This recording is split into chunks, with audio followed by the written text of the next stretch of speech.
दोस्तों, ये कहानी एक ऐसे सीरियल किलर की है जिसने पूरे मुंबई में अपना आतंक फैलाया, जिसने औरतें, जवान, बूढ़े, यहाँ तक कि बच्चों को भी नहीं छोड़ा। वो उन मासूमों को इस तरह से मारता था कि वो किलर पुलिस के सामने भी आ जाता था तो पुलिस को उस पर शक नहीं होता था। और ये कहानी सच्ची घटना पर आधारित है।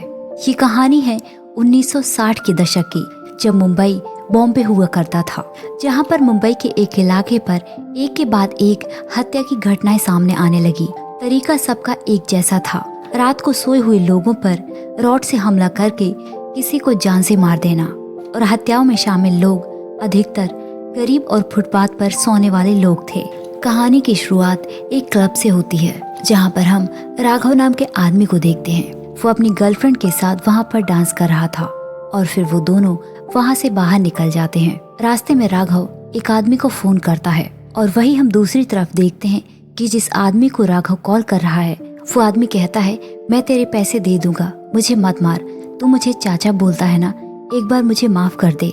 लेकिन वो आदमी उसकी बिल्कुल भी नहीं सुनता और एक हथौड़े से उस पर हमला करके उसे जान से मार देता है।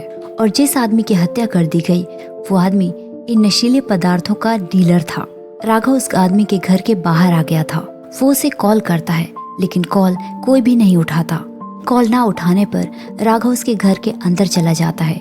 घर के अंदर बहुत ही ज्यादा अंधेरा था और एक टॉर्च पहले से ही जल रही थी।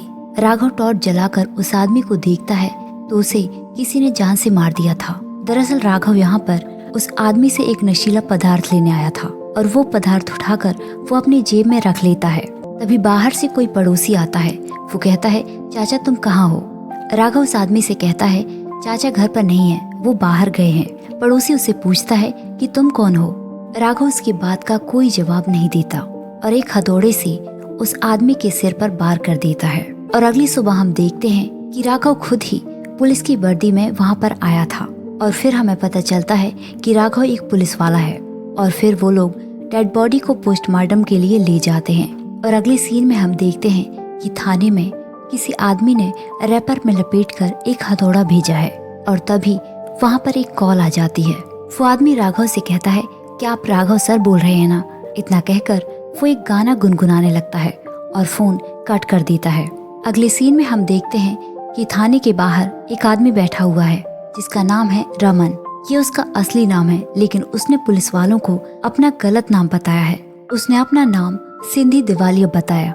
कुछ समय पहले सिंधी तलवाई नाम का एक सीरियल किलर था, उसी के नाम पर इसने अपना नाम सिंधी तलवाई बताया और बताया कि पिछले 2.5 सालों से जो भी मर्डर हुए हैं उनमें से 9 मैंने किए हैं। और उसने अपने आप को सरेंडर कर दिया।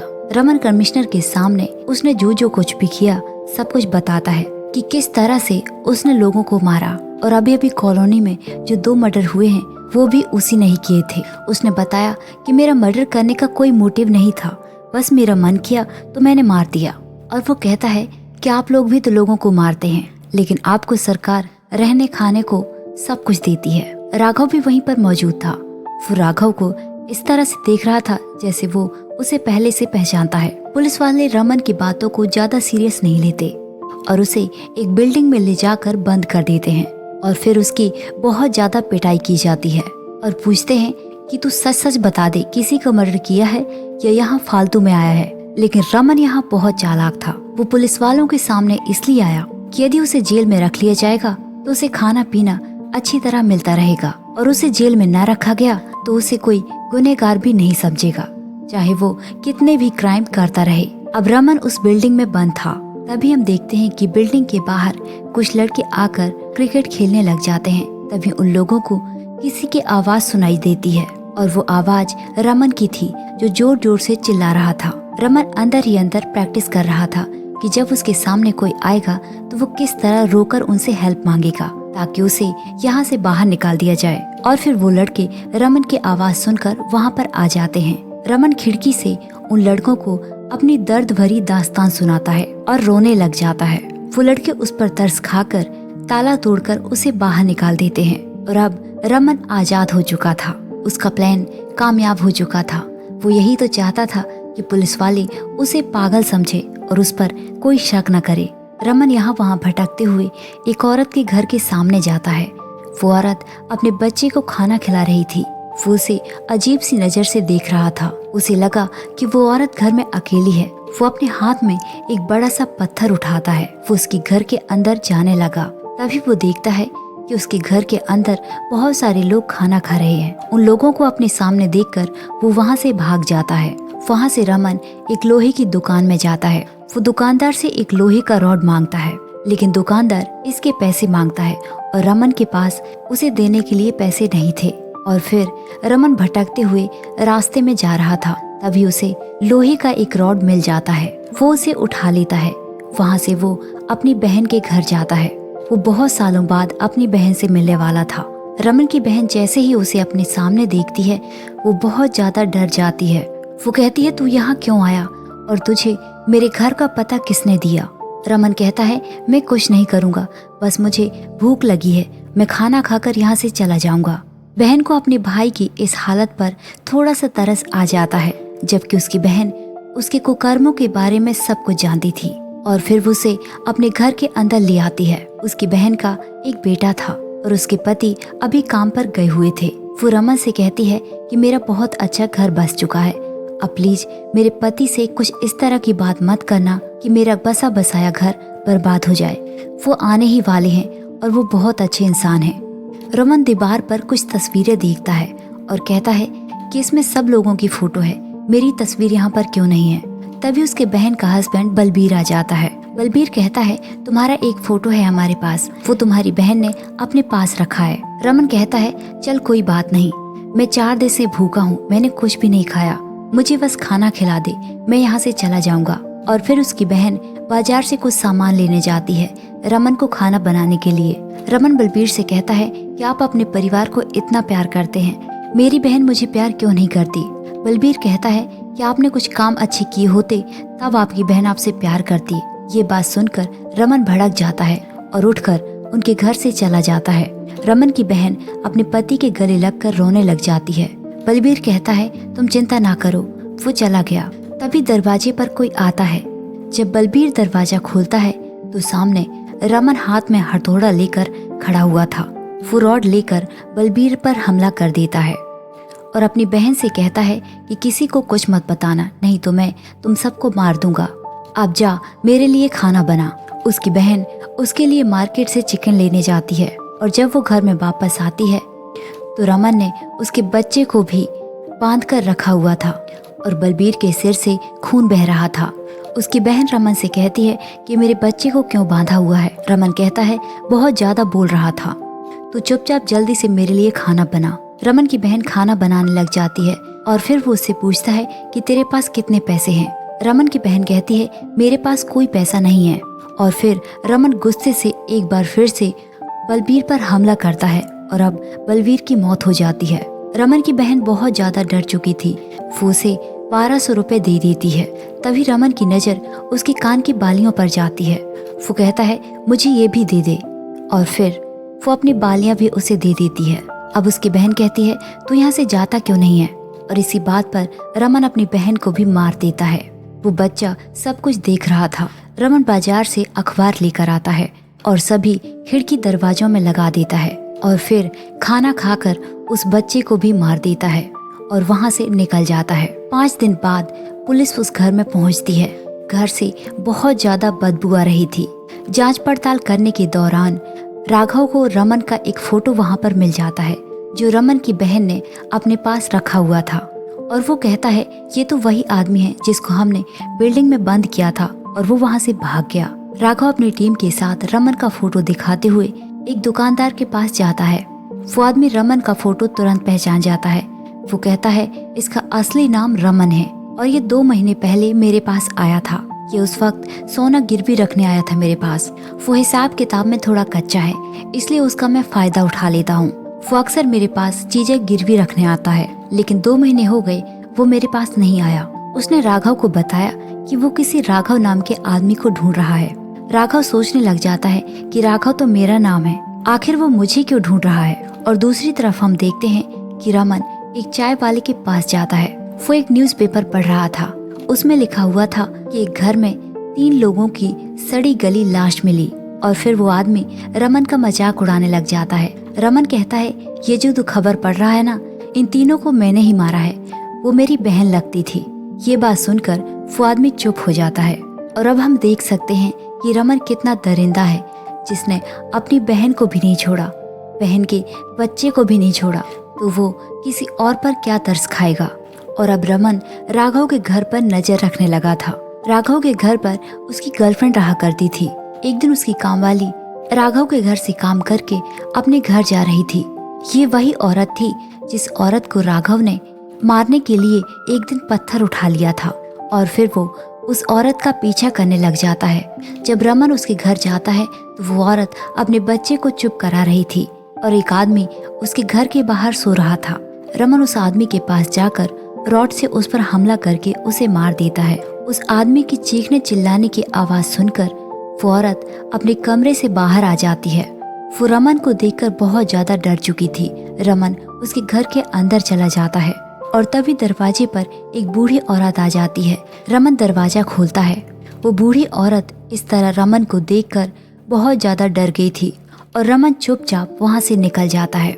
अगले दिन जब राघव की टीम उस घर पर पहुंचती है तो उसे पता चलता है कि ये काम रमन का ही है। जब उस बूढ़ी औरत को रमन का फोटो दिखाया जाता है तो वो उसे पहचानने से इनकार कर देती है। तभी राघव के घर से उसकी माँ का उसे फोन आता है। राघव कहता है, मुझे शादी नहीं करनी। दरअसल राघव की गर्लफ्रेंड उसे शादी करना चाहती है, लेकिन राघव अभी शादी नहीं करना चाहता और वो बहुत ज्यादा नशीले पदार्थों का सेवन करता है। और फिर राघव को एक ढाबे वाले का फोन आता है। वो कहता है, मेरे पास रमन आया है चश्मा खरीदने के लिए, मैं उसे बातों में उलझा कर रखता हूँ, आप जल्दी से यहाँ पर आ जाइए। जब तक वो आदमी रमन से बात कर रहा था तभी वहाँ पर पुलिस आ जाती है और उसे पकड़ लेती है। पुलिस ने जब रमन को पकड़ लिया तो वो ना घबराया हुआ था और ना ही उसे किसी बात की हैरानी थी। वो पुलिस के साथ बिल्कुल नॉर्मल था और पुलिस वालों को भी लग रहा था कि आराम से हमारे साथ थाने जा सकता है, इसके साथ जोर जबरदस्ती करने की कोई जरूरत नहीं है। पुलिस वालों ने रमन के कंधे पर हाथ रखा हुआ था। वो अपनी शर्ट की बटन खोलता है और शर्ट उतार कर वो पुलिस वालों को चकमा देकर वहाँ से भाग जाता है। पुलिस वालों को रमन की शर्ट में एक डायरी मिलती है। उसमें उन लोगों के नाम लिखे हुए थे जिसको रमन ने मारा है। और फिर रमन उस आदमी के पास जाता है जिस आदमी ने रमन को पकड़वाया था। वो उस आदमी को जान से मारकर वहाँ से निकल जाता है। अब राघव की टीम जब वहाँ पर जाती है तो उसे रमन का वो हथियार मिल जाता है जिससे वो लोगों को मारा करता था। अगले सीन में हम देखते हैं कि रमन अपने दोस्त के पास जाता है। उसका दोस्त एक लोहार की दुकान में काम करता था और फिर वो उससे एक नुकीला लोहे का रॉड बनवाता है। यहाँ हम देखते हैं कि राघव अपने सीनियर ऑफिसर से मिलने जा रहा था। वो ऑफिसर राघव से कहते हैं कि दिन में चश्मा लगाने की क्या जरूरत है। उनको राघव पर शक हो गया था। तभी ऑफिसर देखते हैं कि राघव की नाक में सफेद पाउडर जमा हुआ था। वो राघव को कहते हैं कि तुम बाहर जाओ, मैं तुमसे अभी मिलता हूँ। वो अंदर राघव की बातें कर रहे थे कि यदि ऐसा ही रहा तो ये इस डिपार्टमेंट में ज्यादा देर तक नहीं टिकेगा। और जब ऑफिसर बाहर आते हैं तो वो राघव पर चिल्लाने लग जाते हैं, लेकिन राघव उन ऑफिसर पर ही चिल्लाने लग जाता है। राघव वहाँ से अपने डीलर के पास जाता है। उस डीलर से उसकी कुछ कहासुनी हो जाती है। इस बात पर वो उसके एक आदमी को जान से मार देता है। वो आदमी राघव पर गन तान देता है और राघव इस बात से बहुत ज्यादा डर जाता है। तभी हम दूसरी तरफ देखते हैं कि राघव की गर्लफ्रेंड शॉपिंग कर रही थी। तभी वहाँ पर रमन आ जाता है। रमन उसे एक कार्ड देता है। उस कार्ड के अंदर 2 फोटो लगे हुए थे, आधा रमन का फोटो और आधा राघव का। पता नहीं वो उसकी गर्लफ्रेंड को क्या दिखाना चाहता था। और फिर राघव की गर्लफ्रेंड घर आ जाती है। रात को राघव अपनी दोस्त अंकिता को घर लेकर आता है। इस बात से राघव की गर्लफ्रेंड काफी नाराज थी। राघव अपनी गर्लफ्रेंड से अपनी नशीली दवा मांगता है। उसकी गर्लफ्रेंड वो दवा देने से मना कर देती है। इस बात से उन दोनों में झगड़ा हो जाता है और राघव उसका सिर एक टेबल पर मार देता है और राघव की गर्लफ्रेंड की वहीं पर मौत हो जाती है। अंकिता अंदर से ये सब कुछ देख रही थी। अंकिता तुरंत ही अंदर से दरवाजा लॉक कर लेती है और वो पुलिस को फोन करने लग जाती है। राघव कहता है, अंकिता मुझे वो फोन दे दो, नहीं तो बुरा हो जाएगा। और अंकिता बहुत ज्यादा डर गई थी, इसलिए वो उसे फोन दे देती है। राघव बिल्डिंग से नीचे जाता है और अपनी कार से वही रॉड निकालता है। रॉड लेकर वो कमरे के अंदर आता है। वो देखता है कि दरवाजे का डोर खुला है और अंकिता वहाँ से भाग चुकी है। और फिर राघव अपनी गर्लफ्रेंड का सर उस रॉड से फोड़ देता है और सारे सबूत मिटा देता है। और वहाँ का सीन कुछ ऐसा बना देता है कि पुलिस वालों को लगे कि ये मर्डर उसी सीरियल किलर ने किया है, मतलब कि रमन ने। और अगले दिन जब पुलिस राघव की गर्लफ्रेंड की डेड बॉडी के पास आती है तो उन्हें पूरा यकीन हो जाता है कि ये खून रमन ने ही किया है। पुलिस वाला राघव से कहता है कि यदि हम उस दिन रमन को पकड़ लेते तो आज तुम्हारी गर्लफ्रेंड की मौत ना हुई होती। तभी राघव उस बिल्डिंग के बाहर देखता है तो सामने रमन खड़ा हुआ था और वो अपने आप को सरेंडर कर देता है। पुलिस वाले उससे पूछते हैं कि यदि तुझे सरेंडर करना ही था तो इस तरह ही कर देता। वो कहता है वो मेरी मर्जी थी, मेरा अभी थोड़ा काम बाकी रह गया था इसलिए। पुलिस वाला रमन से पूछता है कि तुमने राघव की गर्लफ्रेंड को क्यों मारा। रमन कहता है आप यहाँ से चले जाइए, आपको मेरी बातों का रस समझ नहीं आ रहा। उसका मतलब साफ था कि वो राघव से बात करना चाहता था। राघव उसका कॉलर पकड़कर कहता है कि तू चाहता क्या है, आखिर तुझे चाहिए क्या। रमन कहता है मैं आपकी आंखों में आंखें डालना चाहता था। वो कहता है आपकी गर्लफ्रेंड को भी मैंने मारा, जबकि राघव को सब कुछ पता था। वो कहता है मैंने ही उसे मारा है, उसका इल्जाम मैं अपने ऊपर लेता हूँ। लेकिन एक चीज है जो सब कुछ बिगाड़ सकती है और वो है अंकिता। अंकिता अभी भी जिंदा है। उस रात क्या हुआ अंकिता को सब कुछ पता है और जो भी अंकिता को मारेगा उसे जान से मारना होगा। राघव कहता है उसे तुझे क्या मिलेगा। रमन कहता है संतुष्टि। रमन कहता है अब मेरी कहानी खत्म, रमन को उसका राघव मिल गया बस। राघव पूछता है कि मैं ही क्यों। वो कहता है जब मैंने अपना पहला आदमी मारा उस वक्त मैंने आपको देखा था। और यहाँ से कहानी फ्लैशबैक पर जाती है जहाँ पर हमने राघव को उस आदमी के घर पर जाते हुए देखा था और राघव ने देखा था कि उस आदमी को पहले से ही किसी ने जान से मार दिया है।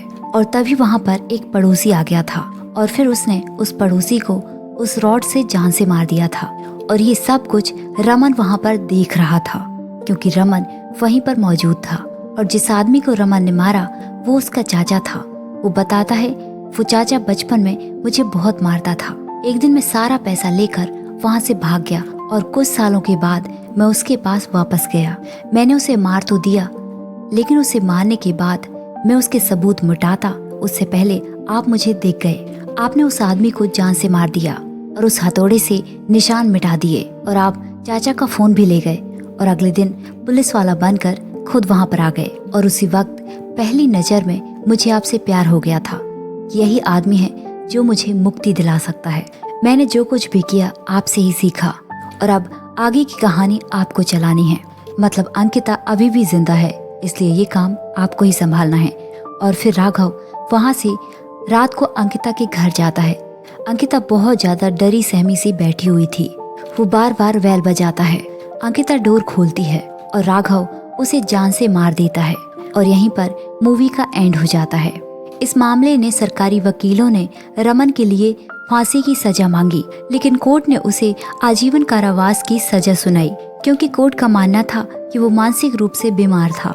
1995 में रमन की किडनी की बीमारी से मौत हो गई। तो दोस्तों ये थी हमारी आज की कहानी। हमारी कहानी आपको कैसी लगी कमेंट करके जरूर बताइए और ऐसी ही कहानियों के लिए हमारे चैनल को सब्सक्राइब कीजिए। Thanks for watching.